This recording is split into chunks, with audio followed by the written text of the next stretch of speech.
अगला डिस्कस करने जा रहे हैं जलोढ़ मिट्टी को डिटेल में। ध्यान दीजिएगा, जलोढ़ मिट्टी को हम डिटेल में डिस्कस करने जा रहे हैं।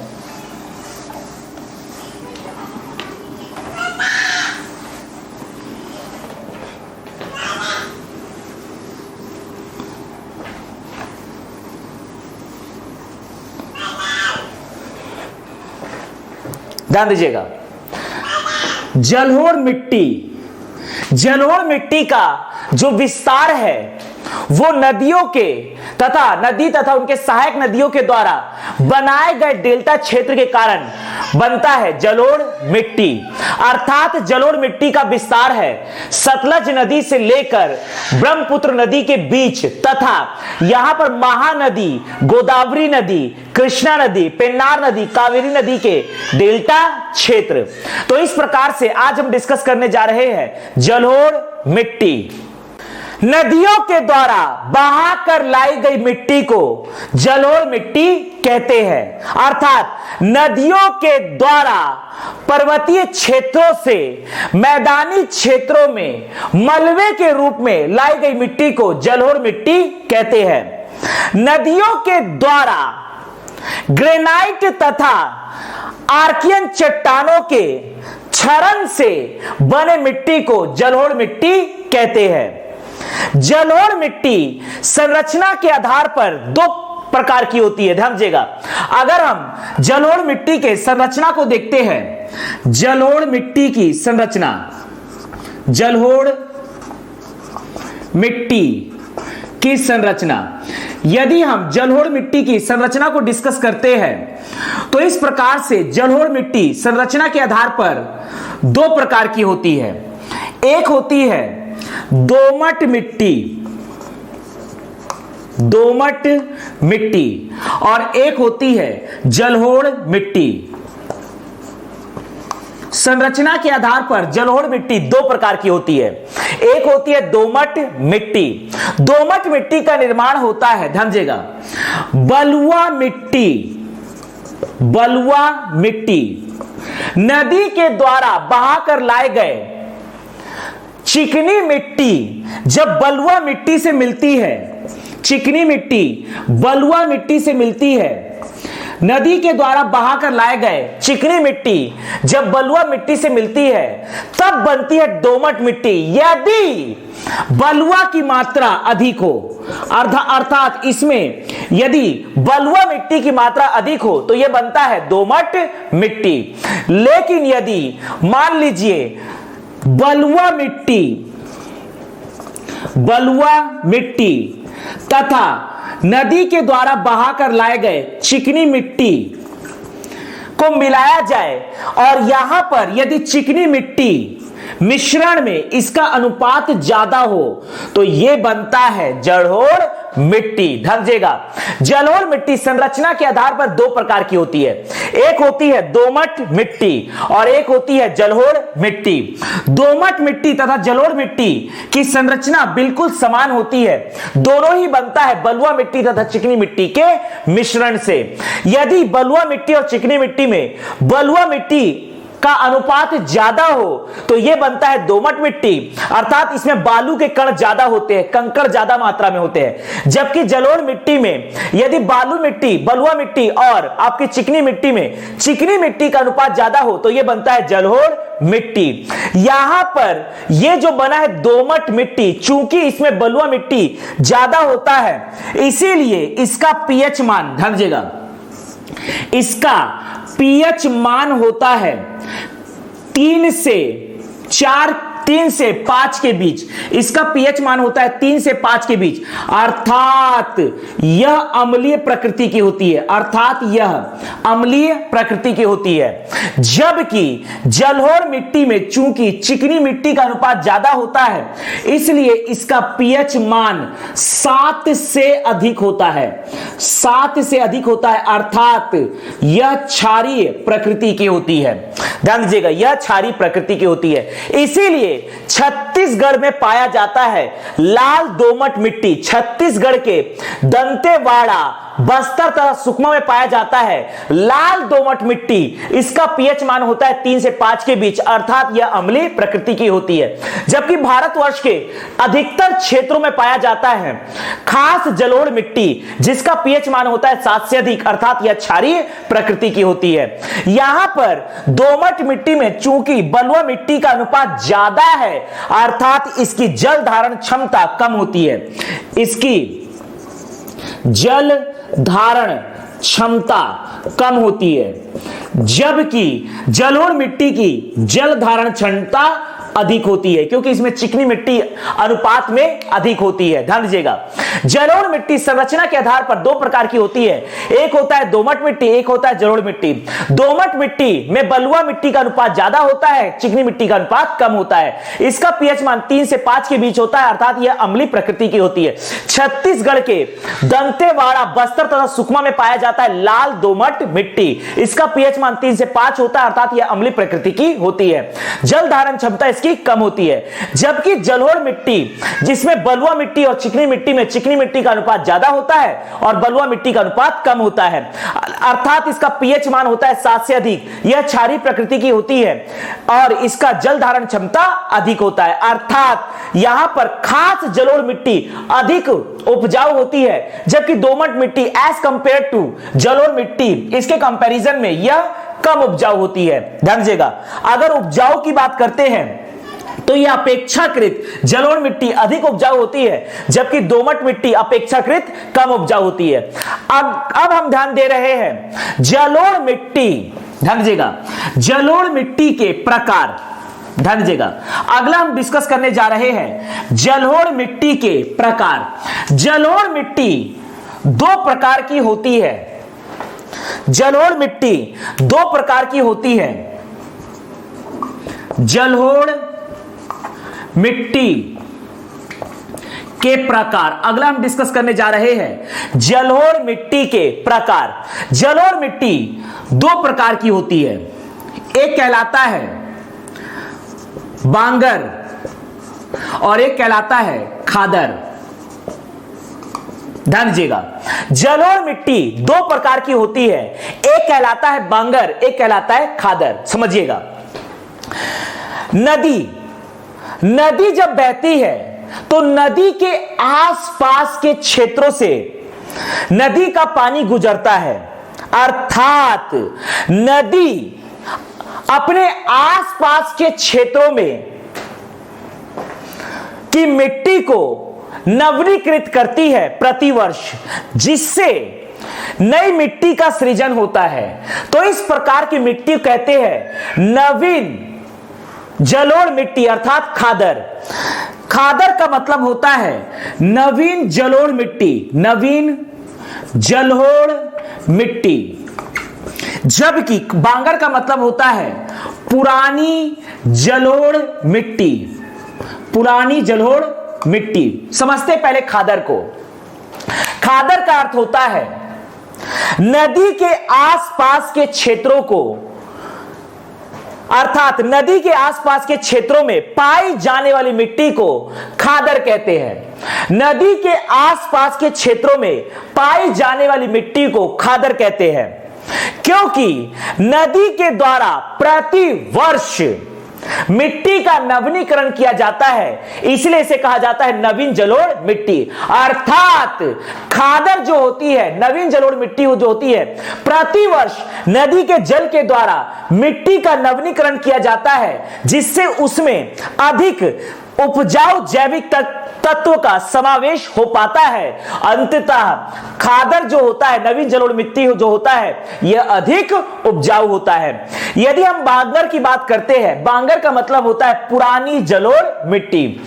नदी से दूर के क्षेत्र जहां पर नदी के जल के द्वारा उस मिट्टी का नवीनीकरण नहीं हो पाता है, उसे पुरानी जलोढ़ मिट्टी या खादर कहा जाता है। बांगर की मिट्टी अपेक्षाकृत खादर के यह कम उपजाऊ होती है। अर्थात यहां पर बांगर का मतलब है, बांगर का मतलब यह है नदी से दूर वाले क्षेत्रों में पाई जाने वाली मिट्टी, पाई जाने वाली मिट्टी को बांगर कहते हैं, को बांगर कहते हैं। नदी से दूर वाले क्षेत्रों में पाई जाने वाली मिट्टी को बांगर कहते हैं। ध्यान दीजिएगा, नदी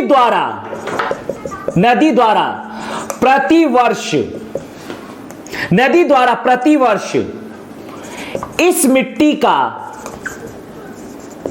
नवीनीकरण नहीं हो पाता है, इसलिए इसे पुरानी जलोढ़ मिट्टी कहते हैं। अगर हम खादर की बात करते हैं तो नदी के पास वाले, नदी के पास वाले क्षेत्रों में पाई जाने वाली मिट्टी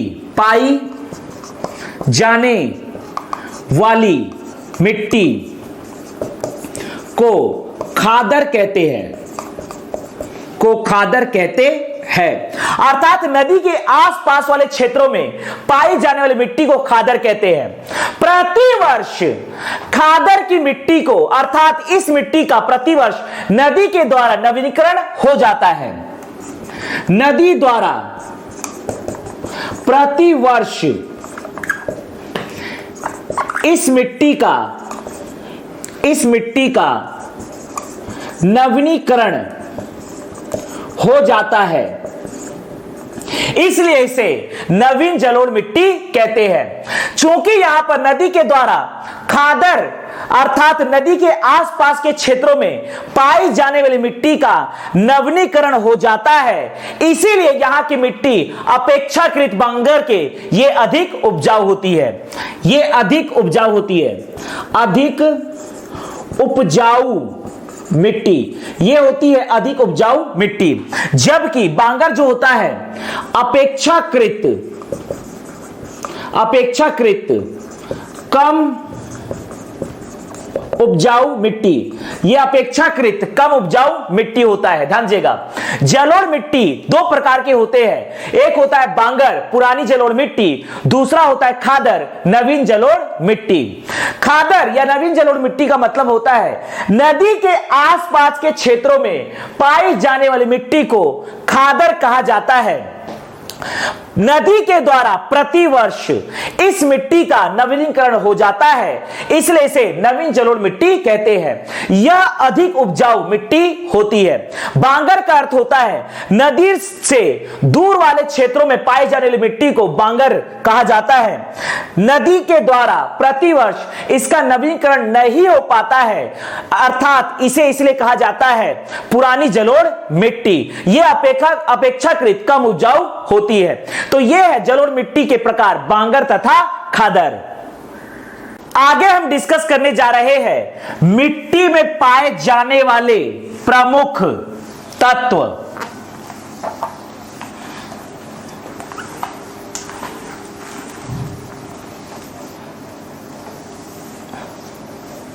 ध्यान दीजिएगा, मिट्टी में पाए जाने वाले प्रमुख तत्व।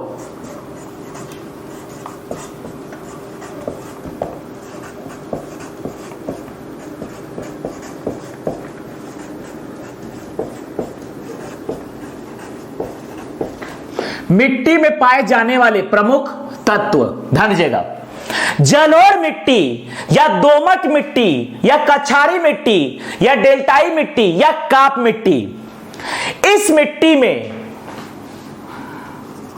अधिकता होती है चूना की, अर्थात कैल्शियम कार्बोनेट की, तथा पोटास की अर्थात K2CO3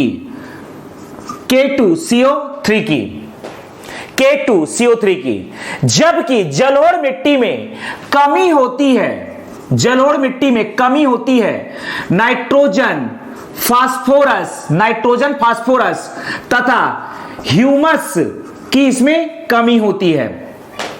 जलोढ़ मिट्टी में चूना अर्थात CaCO3 तथा पोटास K2CO3 की अधिकता होती है, जबकि इसमें कमी होती है नाइट्रोजन, फास्फोरस और ह्यूमस की कमी होती है। इसी प्रकार से यदि हम बात करते हैं, यह आपका है लाल पीली मिट्टी, यदि हम बात करते हैं लाल पीली मिट्टी, यह है लाल पीली मिट्टी। लाल पीली मिट्टी में भी चूना तथा पोटास की अधिकता होती है। लाल पीली मिट्टी में भी चूना तथा पोटास की अधिकता होती है। चूना तथा पोटास की अधिकता होती है। लाल पीली मिट्टी में भी अधिकता होती है चूना तथा दूसरा पोटास। ध्यान दीजिएगा, चूना तथा पोटास की यहां पर अधिकता होती है। चूना से मिलता है कैल्शियम, पोटास से मिलता है आपका पोटेशियम। चूना अर्थात इससे मिलता है कैल्शियम, चूना से मिलता है कैल्शियम, इसमें कैल्शियम चूना की अधिकता होती है। पोटास अर्थात K2CO3। तो यहां पर चूना से मिलता है कैल्शियम तथा पोटास से मिलता है पोटेशियम, जबकि इसमें भी कमी होती है नाइट्रोजन, फास्फोरस तथा इसमें भी ह्यूमस की कमी होती है। ह्यूमस से तात्पर्य है जैविक तत्व, जैविक तत्व।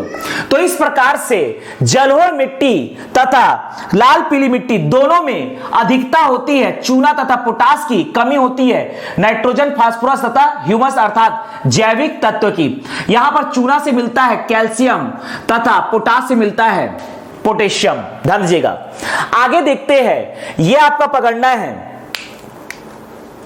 यह आपका है काली मिट्टी। अगला हम डिस्कस कर रहे हैं काली मिट्टी, यह आपका है काली मिट्टी। काली मिट्टी में भी, काली मिट्टी में भी अधिकता होती है, काली मिट्टी में भी अधिकता होती है चूना अर्थात कैल्शियम कार्बोनेट, यहां से मिल जाता है कैल्शियम तथा पोटास, पोटास की अधिकता होती है अर्थात K2CO3, अर्थात यहां से मिल जाता है पोटेशियम, और इसमें भी कमी होती है नाइट्रोजन, फास्फोरस तथा ह्यूमस अर्थात जैविक तत्व की। तो ये तीन मिट्टी जिसमें अधिकता और कमी बिल्कुल सेम होता है। जलोढ़ मिट्टी में तथा लाल पीली मिट्टी तथा काली मिट्टी में अधिकता होती है चूना अर्थात कैल्शियम की, पोटास अर्थात पोटेशियम की, कमी होती है नाइट्रोजन, फास्फोरस तथा ह्यूमस की। अगला है, यह आपका है पर्वतीय मिट्टी तथा यह आपका है लेटराइट मिट्टी। ध्यान दीजिएगा, यह हम डिस्कस कर रहे हैं लेटराइट मिट्टी, यह आपका है लेटराइट मिट्टी। यहां पर यह है पर्वतीय मिट्टी और यह आपका है लेटराइट मिट्टी। ध्यान दीजिएगा,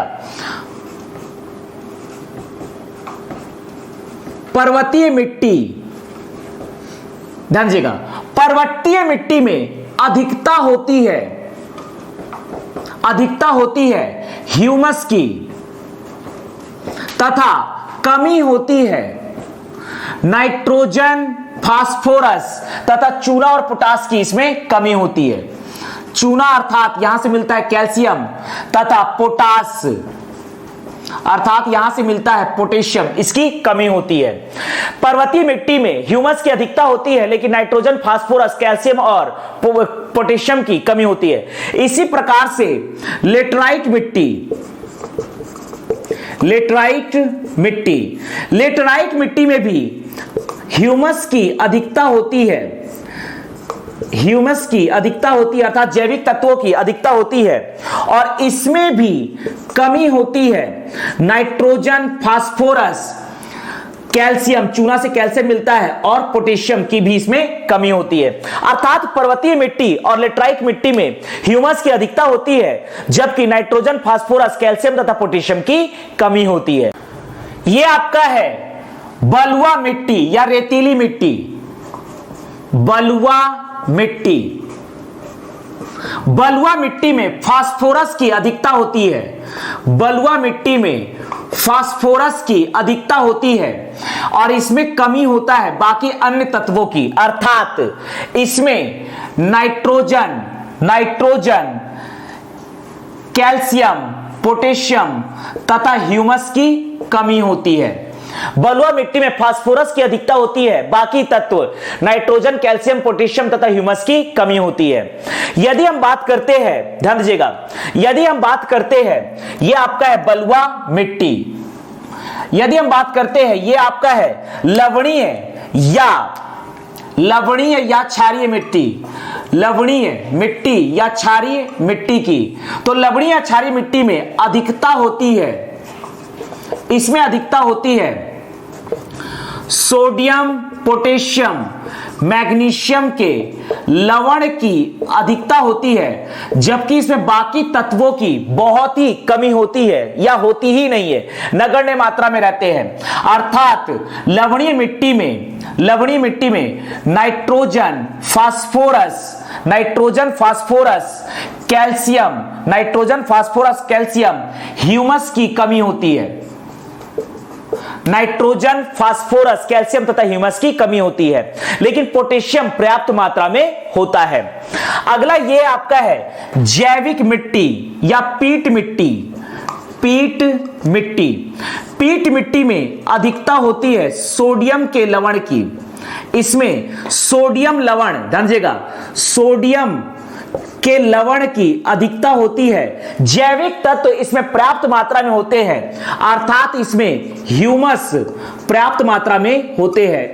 जैविक तत्व इसमें पर्याप्त मात्रा में होते हैं, इसीलिए इसे जैविक मिट्टी भी कहा जाता है, इसलिए इसे जैविक मिट्टी भी कहा जाता है। पीट मिट्टी में या जैविक मिट्टी में सोडियम के लवण तथा ह्यूमस अर्थात जैविक तत्व पर्याप्त मात्रा में पाए जाते हैं, इसमें कमी होता है नाइट्रोजन, फास्फोरस, कैल्शियम, पोटेशियम की इसमें कमी होती है। तो ये हमने डिस्कस किया मिट्टी में पाए जाने वाले प्रमुख तत्व। ध्यान दीजिएगा, जलोढ़ मिट्टी, लाल पीली मिट्टी और आपका यहां पर ये आपका है काली मिट्टी, इन तीनों मिट्टियों में चूना अर्थात कैल्शियम, पोटास अर्थात पोटेशियम की अधिकता होती है, जबकि नाइट्रोजन, फास्फोरस और ह्यूमस की कमी होती है। लेटराइट मिट्टी और पर्वतीय मिट्टी में ह्यूमस की अधिकता होती है, जबकि नाइट्रोजन, फास्फोरस, चूना अर्थात कैल्शियम, पोटास अर्थात पोटेशियम की कमी होती है। बलुआ मिट्टी में फास्फोरस की अधिकता होती है, जबकि नाइट्रोजन, कैल्शियम, पोटेशियम, ह्यूमस की कमी होती है। लवणीय मिट्टी में यह आपका है लवणीय मिट्टी, यह आपका है लवणीय मिट्टी में सोडियम, पोटेशियम, मैग्नीशियम लवण की अधिकता होती है, जबकि नाइट्रोजन, फास्फोरस, कैल्शियम और ह्यूमस की कमी होती है। यह आपका है पीट मिट्टी या जैविक मिट्टी, इसमें सोडियम के लवण की अधिकता होती है, ह्यूमस अर्थात जैविक तत्वों की अधिकता होती है, लेकिन नाइट्रोजन, फास्फोरस, कैल्शियम, पोटेशियम की कमी होती है।